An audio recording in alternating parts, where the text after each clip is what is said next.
Pick in April's draft will likely select their quarterback of the future either at 3 or maybe trading up to number 1 to get their guy. Field Yates released his latest mock draft, and the top 5 picks are in. Cam Ward going number 1 to Tennessee, followed by Colorado's duo Travis Hunter to the Browns, Shedeur Sanders to the Giants, and then rounding out the top 5, Abdul Carter goes 4th, Mason Graham 5th. Mad Dog, I'll start with you on this. Obviously, you know New York very well.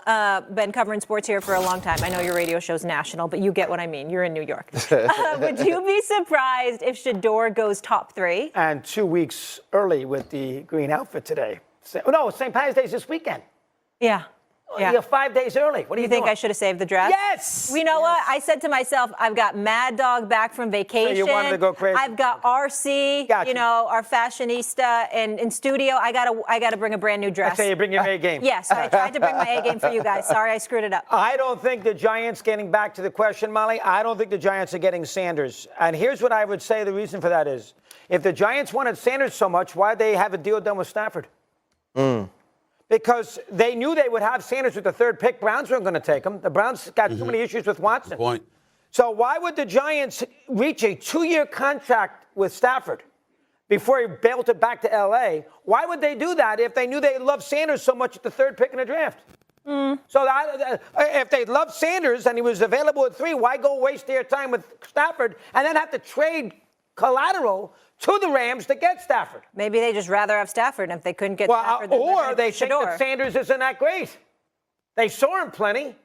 So I don't think Sanders is the option for the Giants. I really don't know. This is me. I have no idea. I'm throwing it out there. Stevie, I don't think that's going to happen. I think the Giants right now are in a very different – they're in a quandary, but I don't think Sanders will be in New York at the end of the draft.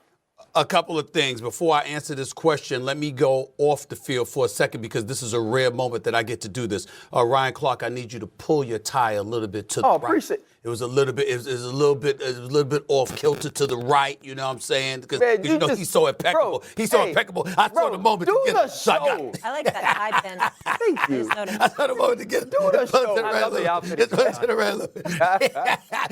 Here's the deal, doggy. I get where you're coming from, but, Doggy, you've been around too long to know how this works. There's plenty of times we're watching an NFL draft approach where there are things that transpire later than earlier. Yep. A lot of times when you're hearing a bunch of stuff, it's a bunch of rumors and stuff like that. And I really, really appreciate Louis Riddick, our colleague here at ESPN, and how he has really spoken up. I've spoken up about it as well. There's a lot of false rumors. There's a lot of haterism going on out there, RC, Doggy, because of primetime Deion Sanders. And let me explain why. On the NFL level, on the NBA level, rather, there are people that have done this to Jaylen Brown. Jaylen Brown for the Boston Celtics, where his draft stock was compromised years ago in some people's eyes. Why? Because leading up to the draft, they were talking about he's problematic. They used words like arrogant and stuff like that because the dude was otherworldly brilliant, highly intelligent, very accomplished, asked a lot of questions, and made people a bit uncomfortable.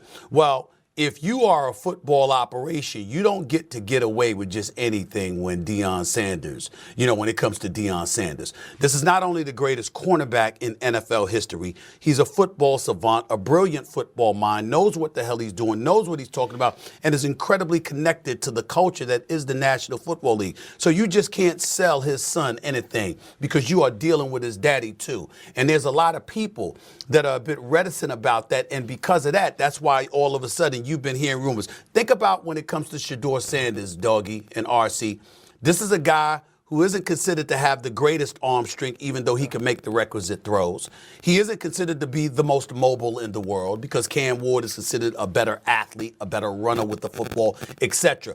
But his poise in the pocket, his poise outside the pocket, the throws that he's been capable of making, how he responds under pressure, these are things that he has proven on a collegiate level, both at an HBCU and then obviously in Pac-12 and Big 12 competition.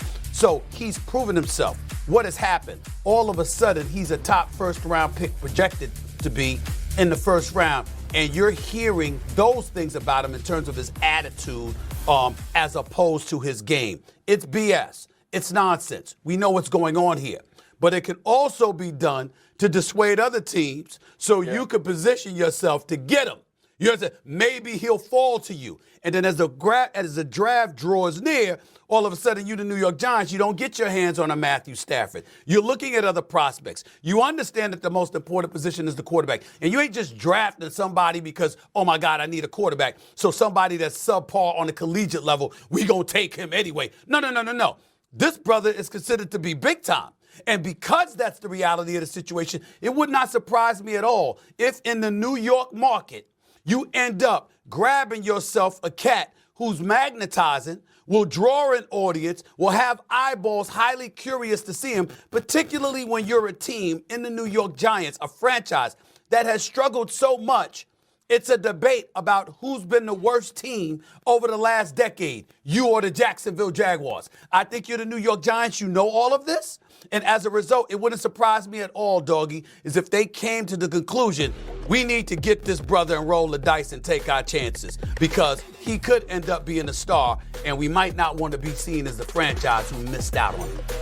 Yeah, I think to your point about some of the rumors or the reports we're hearing about Shedeur Sanders is I haven't heard the general manager say it. I haven't heard the lead scout say it. I haven't heard the top of pro personnel say it. I haven't heard a head coach or a quarterback coach or an offensive coordinator. But we all know that they plant these certain reports or they say these certain things, and you do hear the word arrogant. Why is he arrogant? Because he won't walk into the meeting and bend the knee, or he won't sit in the meeting and question himself or his abilities or his knowledge and experience in the game. I don't believe that that's arrogance. I want a quarterback that's self-assured. I want a quarterback that could cut the film on, and when you ask him a question about why did you make this mistake or why did you make this throw or why was this the right read, I want him to be able to regurgitate that to me like he's in the play at the moment, the same way a coach or an offense coordinator would, because that's what he's going to have to do. And I've had conversations with Shedeur Sanders, and he can do that. We all know that it's not just about him being Deion Sanders' son. It's about the bravado he carries. It's about the fact that he looks a certain way. It is about the fact that the color of his skin sometimes at that position can be questioned. And I believe Shedeur Sanders is going to have to deal with that until he gets on the field. Now, to Doggy's point about going after Matthew Stafford is a known and proven commodity. And if you can get him on your team for the price that makes sense to you, you absolutely do it. The same way I'm pretty sure the New York Giants knew, 2002, 2003, headed into 2004, they knew they was going to draft Eli Manning or Phillip Rivers. Yep. But Kurt Warner was the starting quarterback on day one. They knew eventually you'd be moving on to the guy that you picked first overall, but you wanted to make sure that by the time Eli Manning was the starter, it was the exact time he was ready to do so. And so I believe two things could be true in that. You could want Matthew Stafford for the now and understand that a Shedeur Sanders is the quarterback for the future. And so for me, I think that's